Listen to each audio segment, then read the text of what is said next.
సురేష్ గారు మీ దగ్గరికి వచ్చే ముందు లక్ష్మణ్ గారు ఈ ఆర్గ్యుమెంట్ కొద్దిగా మీతో కూడా షేర్ చేసుకున్నాను. అంటే తులసిరెడ్డి గారి ఆర్గ్యుమెంట్ మీరేమో ఆర్థిక అంశంతో ముడిపడి ఉందని మీరంటే అసలు ఈ ర్యాంకులు సెల్ఫ్ గోల్ చేసుకున్న అంశం అనేటువంటిది తులసిరెడ్డి గారు ఎవరు అడిగారు ఎందుకు దానివల్ల లేని చర్చ. ఇందాక అన్నట్టు ఇంకో కొత్త పాయింట్ కూడా చెప్పారు, కొంత ఆస్పిరెంట్స్ కూడా ఉంటారు, ఇక చూసావా ఆయన పెర్ఫార్మెన్స్ అట్లుందని వీళ్ళు అక్కడ ఇక్కడ మాట్లాడే అదైతే ఆ డేంజర్ అయితే ఆ ప్రమాదం అయితే ఖచ్చితంగా ఉందనుకోండి యాజ్ అ జర్నలిస్ట్గా నేను కూడా. శ్రీనివాస్ గారు, పారదర్శకత పరిపాలనలో ఏ రూపంలో అమలు చేసినా నేను స్వాగతిస్తాను. ఫైళ్ల క్లియరెన్స్ అనేది అతి ముఖ్యమైనటువంటి బాధ్యత మంత్రుల పైన ఉంటుంది. అసలు నాకు ఒక అనుభవం ఉంది.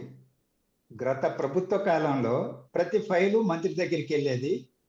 15 రోజులు 20 రోజులు నెల రోజుల పాటు మంత్రుల కార్యాలయాల్లో పడి ఉండేవి.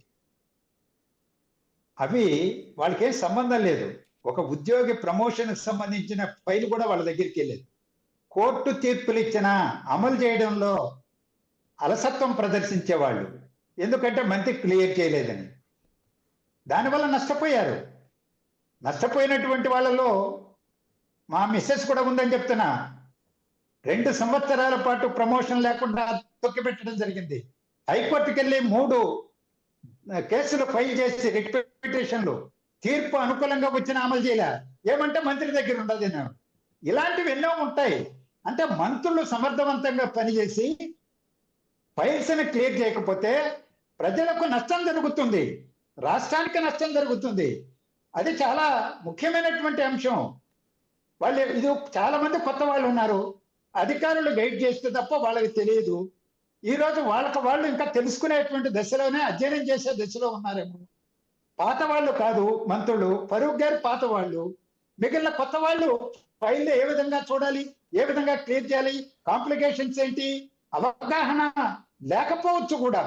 అందువల్ల ఇటువంటి సందర్భంలో హెచ్చరిక చేయడం ద్వారా మేము త్వరగా పనిచేయాలి, ఫైల్స్ క్లియర్ చేయాలి, జవాబుదారీతనంతో వ్యవహరించాలి, ప్రజలకు మనం చూపెట్టాలి మన సమర్థత చూపెట్టకపోతే పోతారు, ఇంటికి వెళ్తారండి, వేరే కొత్త వాళ్ళు రావచ్చు.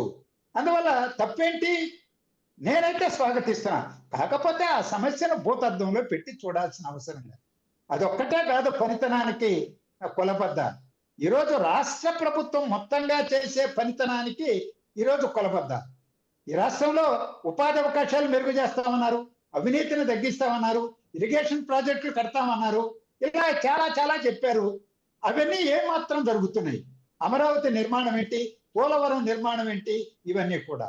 తులసిరెడ్డి గారు సరే నిమ్మల రామానాయుడు గారికి సర్టిఫికెట్ ఇచ్చారు. నేనైతే ఇవ్వడానికి సిద్ధంగా లేదు. కారణం ఒకటి చెప్తా.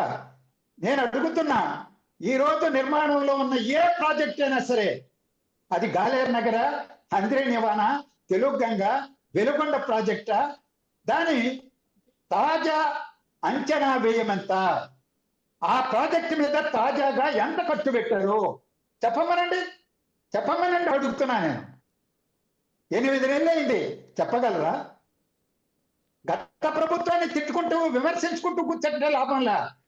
ఇవాళ నేను అడుగుతున్నా, ఈ ప్రాజెక్టుల తాజా అంచనా వ్యయమంత, ఎంత ఈనాటి వరకు ఖర్చు పెట్టారు, ఇప్పుడు ఇంకెంత ఖర్చు పెట్టాలి, ఎప్పటిలోపు పూర్తి చేస్తారు?